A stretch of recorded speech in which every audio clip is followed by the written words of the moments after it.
coach the younger generation, those in midlife, and then probably those that are elderly. And each have probably different needs and wants at those levels as well. So let's start with our youngsters, you know, those that are 14, 15, 16, 17, 18 even.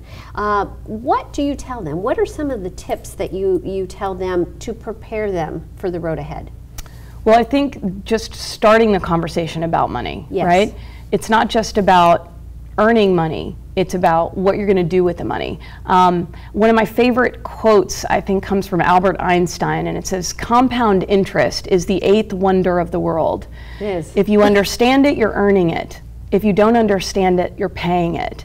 So having a conversation with young people is so critical because, gosh, how many times have you said, Shelley, if only I knew then what I know now. Yes. If they start now with an understanding of saving and investing, compound interest over time will yield them, you know, a more positive and productive and prosperous future. Whereas the millennial generation especially is of the mindset that they're not looking at the future. They're looking at, well, they got to go to school, they're incurring debt, and that debt, that compound interest is where their retirement lies, right? If we're just funding credit at a young age, it's going to lend itself to the idea that they're never getting out.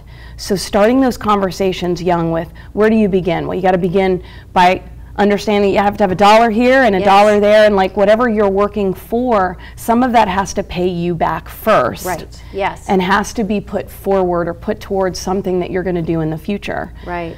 A lot of what we see now is, you know, people don't have a lot of savings right now because they're not making enough to save. So whatever you can save, start now, right? Even if it's just a tiny bit, because creating a habit. So for kids, just like it is for adults, it's so funny, the conversation truly is the same across the board. You have to start a habit. You have to start something that doesn't hurt. You know, if I tell my son I'm going to give him $20 to go to the movies, but I'm going to keep 5 of it to go into savings, he's like, oh, Mom, but I need that $20. Right, exactly. Yes. So you have to begin to have some sort of conversation that allows him to feel like he's still getting to have fun. I don't want to take his fun, but the fun's going to be far greater and going to be far better if he starts a habit now. Yeah, I agree. I agree. So for my daughter, as a parent, what I'm hearing from you, important conversations to have are working hard, saving your money, and preparing for the future. And really having that education or that knowledge surrounding money, not when you're in middle age or on, but really, it's really essential to have it when you're young. Well, and I really think too, because those are not new concepts. Like everything you just said, we've heard for our whole lives, right? Work hard, save your money, prepare for the future. Well, why isn't that working? Because those are age-old adages. Well, I think the reason it's not working is because, especially when you're talking to kids, what's the conversation around the young people all the time? What do you want to be when you grow up? What do you want to do? Right? Well, that's an important conversation to have.